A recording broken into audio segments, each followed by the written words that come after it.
Admiral Sarah Chen stood before the massive holographic display in Earth's Strategic Defense Command, watching the alien transmission replay for the 100th time.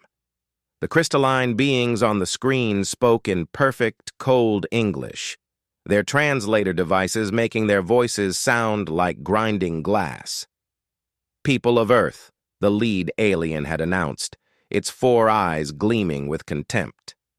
"I am High Counselor Vexhai of the Galactic Council. Your species has been observed and evaluated. You are deemed a threat to galactic stability and peace." Sarah clenched her fists as the message continued.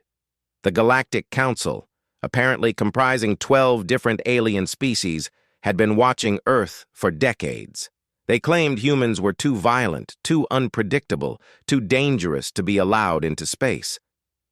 Your aggressive nature, your history of warfare, and your rapid technological advancement mark you as a species that will bring chaos to the galaxy, Vexhai had declared.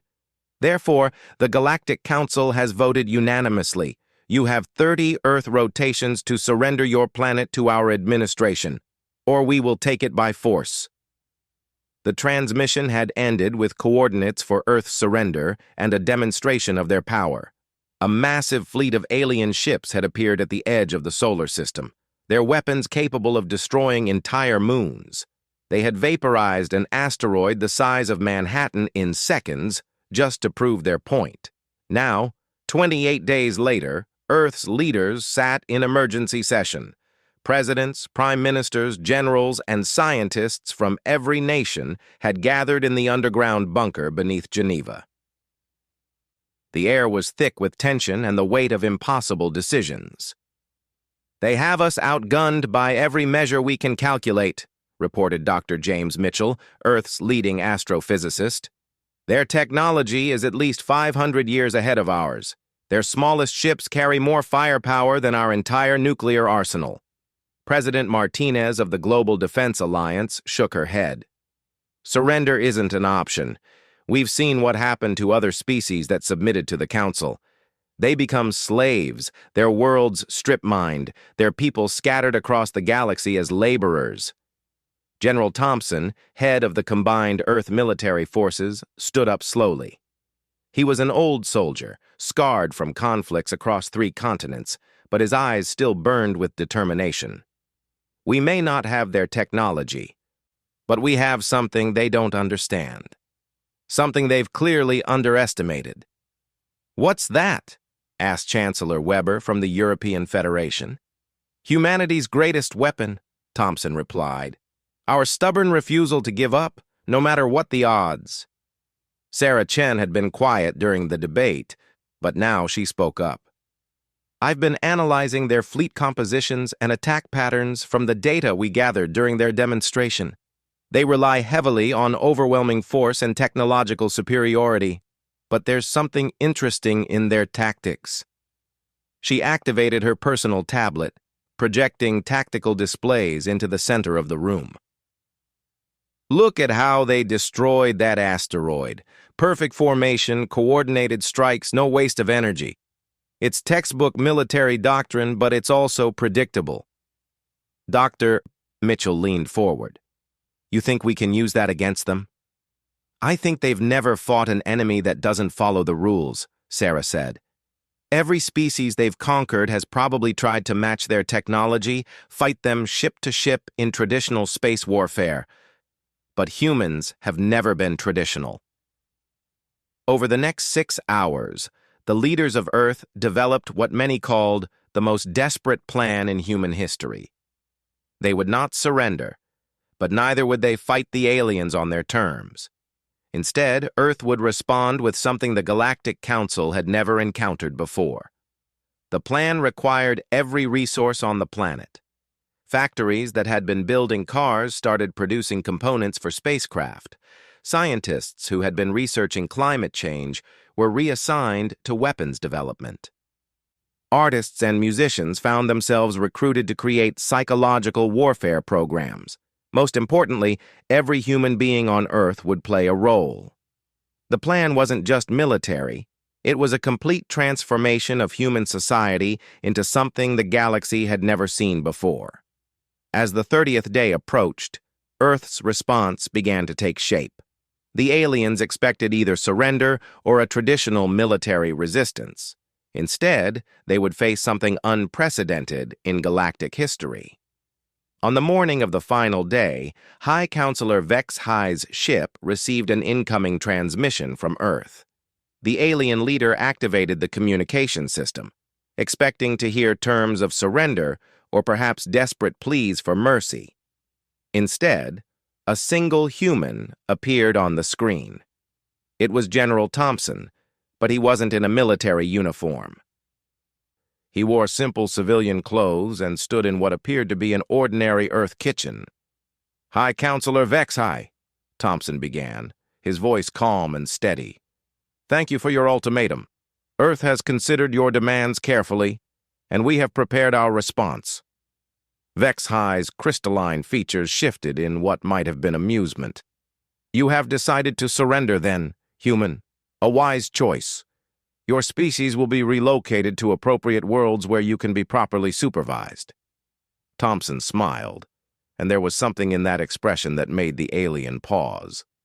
"Actually, no. We're not surrendering."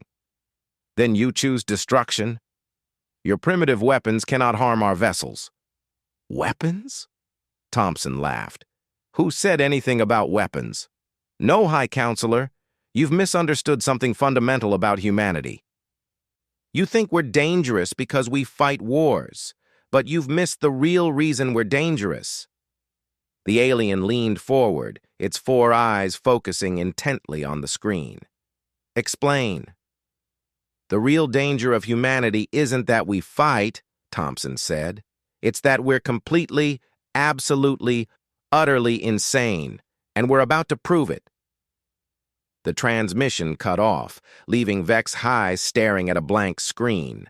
Across the alien fleet, similar conversations were taking place as humans on Earth sent the same message to every ship in the Galactic Council Armada. Within minutes, Vex High was receiving reports from his fleet commanders that made no sense. Thousands of small objects were launching from Earth's surface, but they weren't missiles or spacecraft. The objects were moving too slowly and seemed to be broadcasting entertainment signals. "Sir," his tactical officer reported, its voice uncertain, "the humans appear to be launching recreational vehicles into space." "What?" Vex High's translator struggled with the concept. "Civilian spacecraft, sir. Modified atmospheric aircraft. Automobiles with propulsion systems attached.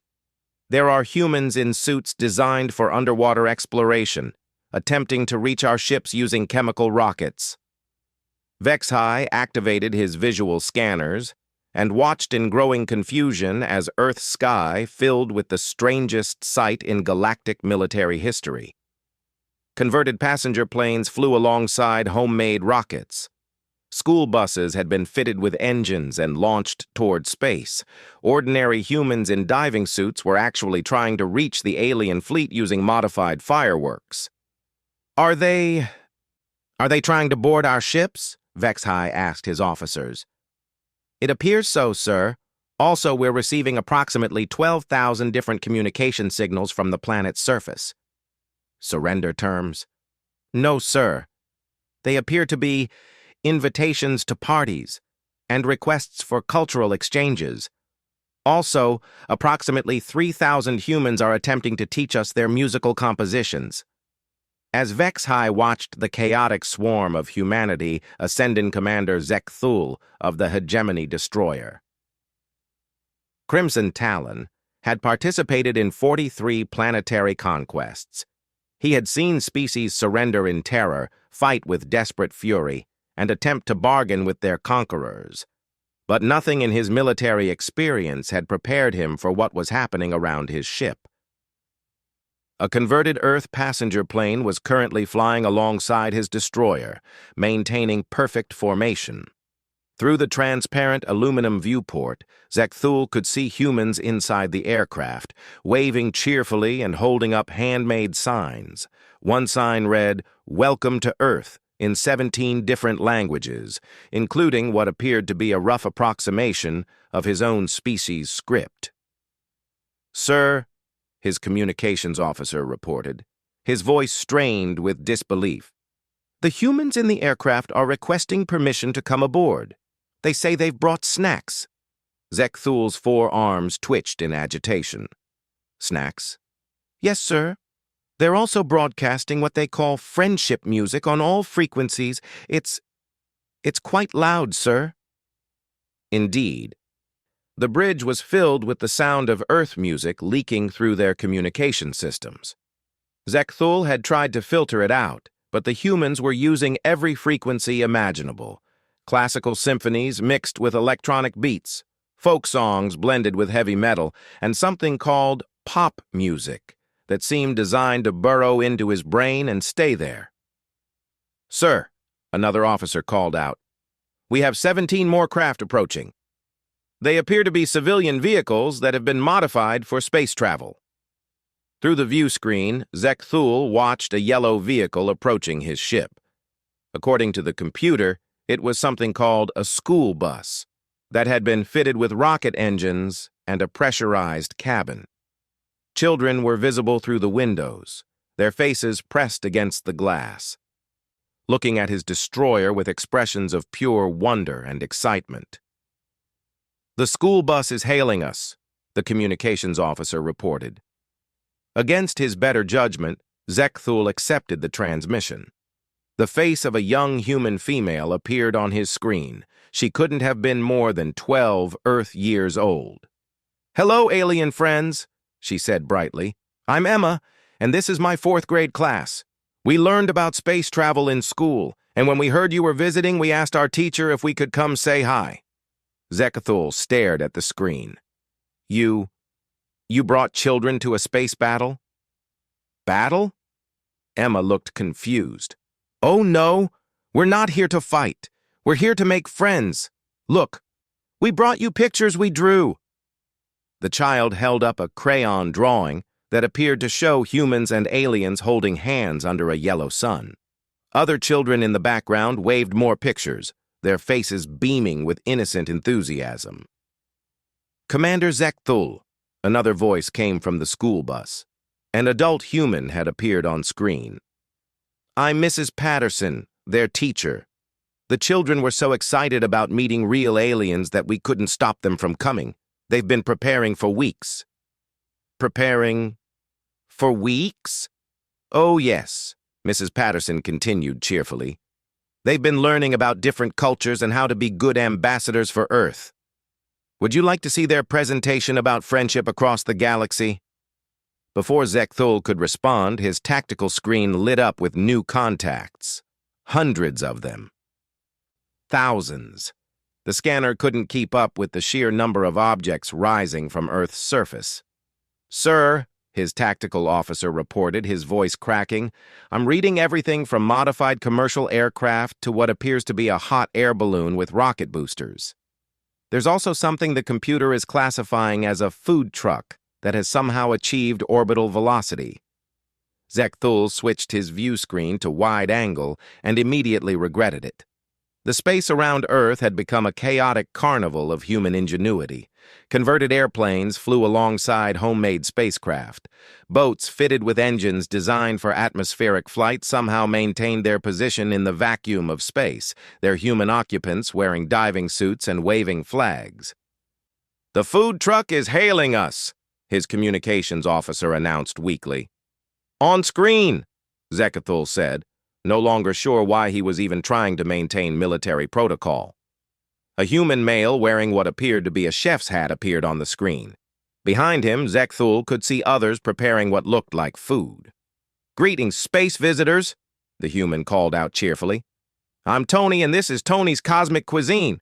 We heard you folks might be hungry after your long journey, so we brought the best Earth food right to you. We've got pizza, burgers, tacos, and my grandmother's famous lasagna." You brought food?" Zekthul asked faintly. "Of course. Hospitality is important. We've also got vegetarian options, and we're working on some dishes that might work for different alien digestive systems." Our xenobiologist consultant thinks you might enjoy our modified protein bars. Xenobiologist consultant. Oh yeah, Dr. Sarah Kim from the university. She's right here, actually. The chef moved aside to reveal a human female in a lab coat floating next to what appeared to be a makeshift kitchen in zero gravity. She's been helping us prepare food that won't accidentally poison you folks. Dr. Kim waved cheerfully. Hello? I've been studying the environmental data your ships are broadcasting, and I think we can prepare some excellent meals that will be safe for your species.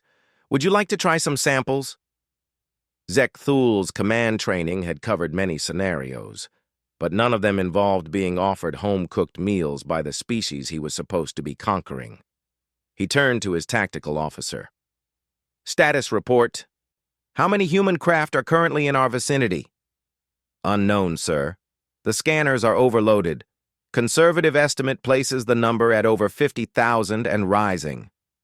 50,000? Yes, sir. And they're all broadcasting different messages. We're receiving offers to share music, art, literature, recipes, scientific data, sports events, and something called memes that our translation software can't properly categorize. Across the fleet, similar scenes were playing out on every Galactic Council ship.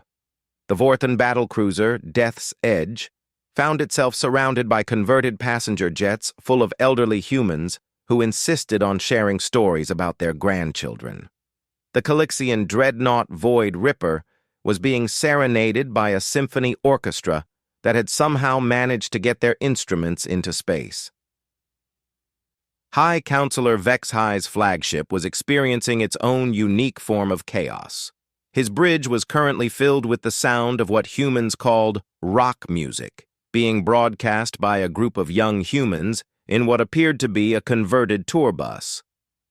Sir, his aide approached cautiously, the human musicians are requesting permission to perform a concert for our crew. They say music is the universal language. Through his viewports, Vexhi could see the impossible sight of human civilization spreading into space like a joyful infection. Every craft, no matter how improvised or ridiculous, carried humans who seemed genuinely excited to meet aliens. They brought gifts, food, art, music, and an overwhelming enthusiasm that his tactical computers couldn't quantify as a threat. What is their strategy? Vexhi demanded of his strategic analysis team. This must be some form of psychological warfare. His chief analyst, a logical Praxian whose species had been conquered by the Council 3 centuries ago, studied the data carefully. High Counselor, I believe this is their strategy. What do you mean? They're not employing psychological warfare, sir. Based on my analysis of their culture and history, this appears to be genuine human behavior when encountering new people. They're attempting to establish friendly relations through the sharing of cultural elements. Vexhi stared at his analyst. You're saying this is normal for them? Yes, sir. Humans appear to be a naturally social species that responds to new contact by attempting to integrate the newcomers into their social structures. They're treating us as potential friends rather than conquerors. But we came here to conquer them. Yes, sir, but they don't seem to understand that. On the main view screen, a human child in a converted family car was holding up a drawing of what appeared to be Vexhi himself, depicted as a friendly cartoon character surround. 3 hours into what was supposed to be the conquest of Earth, Admiral Sarah Chen received a priority transmission from General Thompson.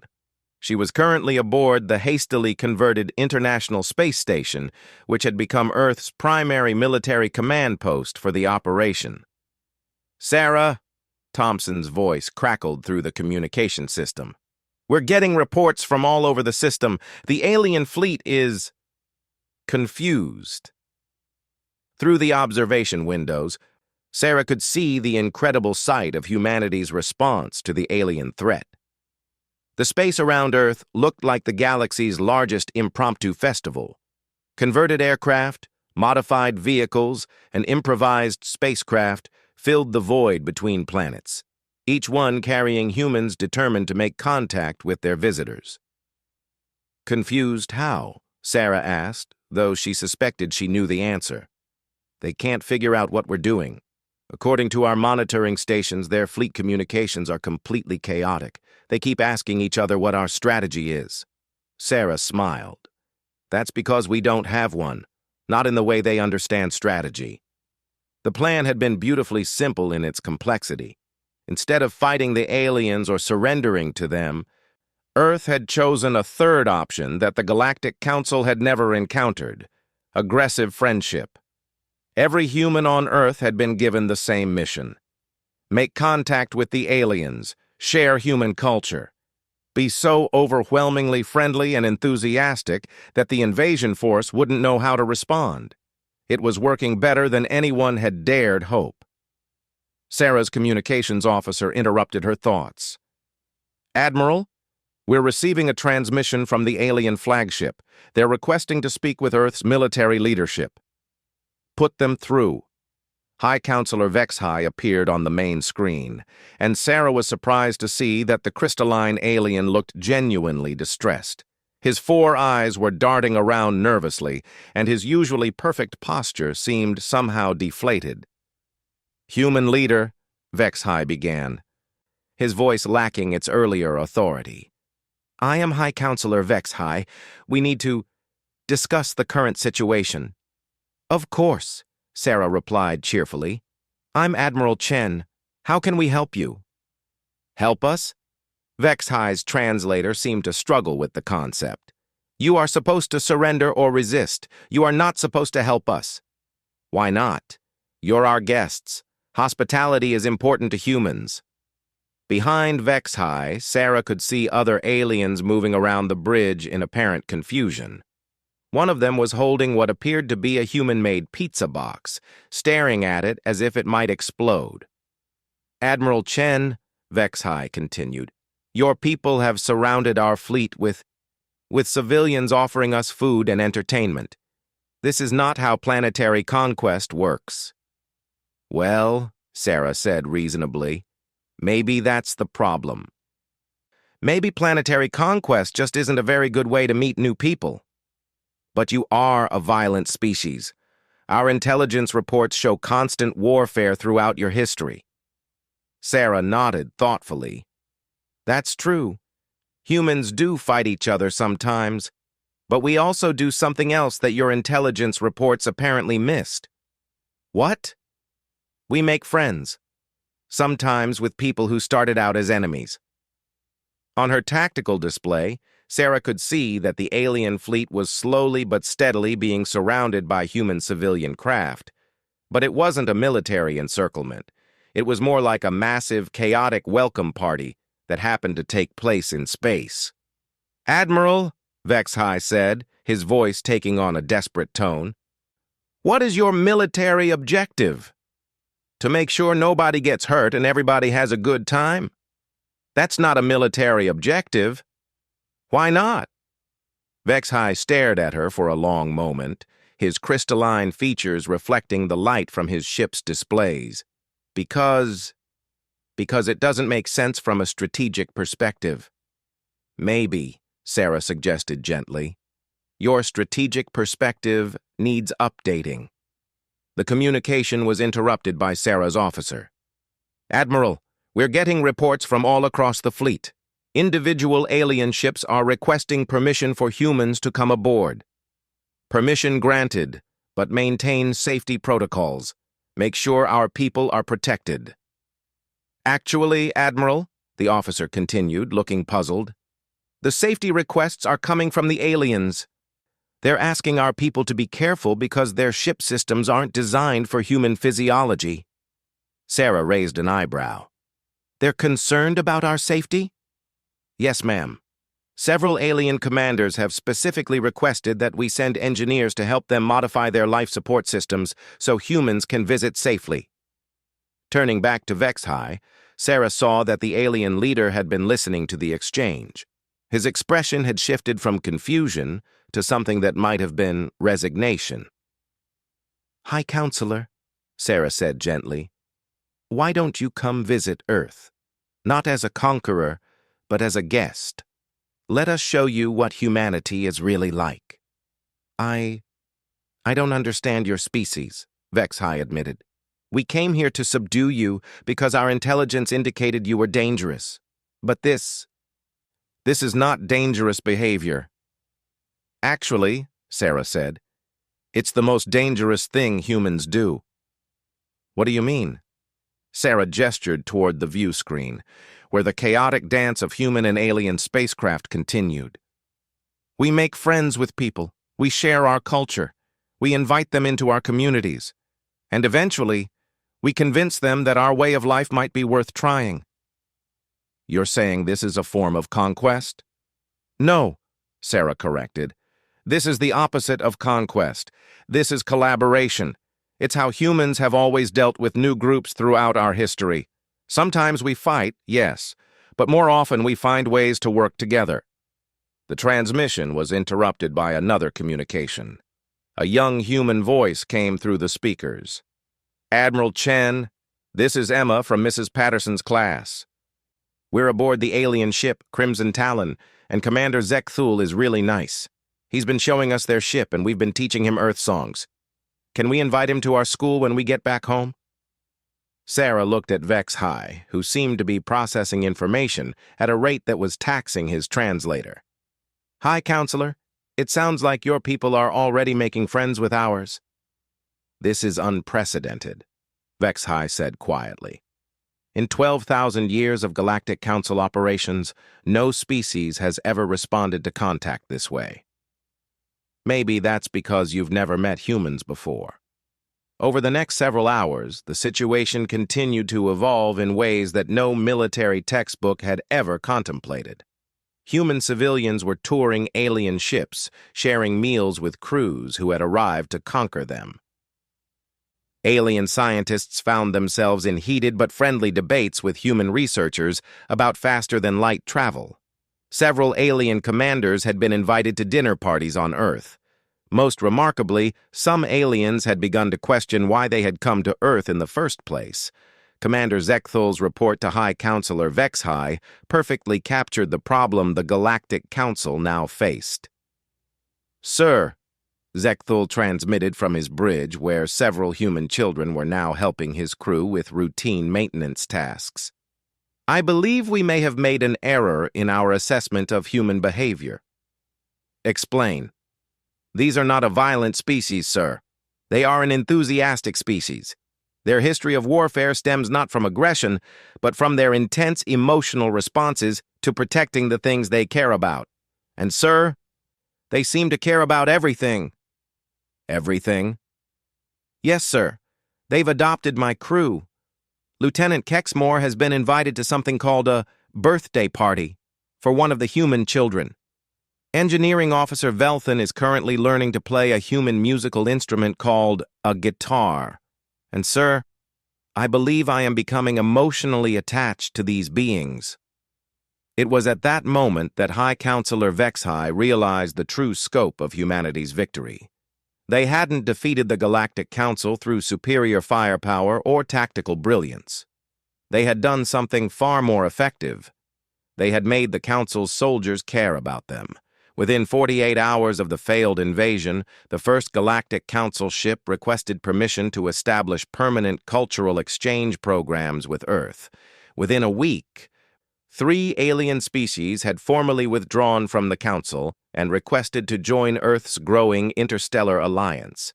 And within a month, High Counselor Vex-High found himself sitting in a small cafe in Paris, learning to appreciate human coffee and wondering how a species could be so dangerous precisely because they refused to see anyone as an enemy. The Galactic Council had sent Earth a threat, demanding surrender or destruction. Earth had replied with an invitation to be friends, and in doing so, they had achieved something no military force in galactic history had ever accomplished. They had conquered their conquerors with kindness, led by hearts and flowers. The child was smiling and waving enthusiastically. For the first time in his long military career, High Counselor Vex-High began to suspect that the Galactic Council might have made a serious tactical error toward his fleet. he began to understand what the human general had meant. This wasn't warfare as the galaxy knew it. This was something far more terrifying. The humans weren't trying to fight the Galactic Council. They were trying to make friends with them. All 12 billion humans on Earth simultaneously, using every method they could imagine. And somehow, that was the most frightening thing HFY had ever encountered in his 3 centuries of military service.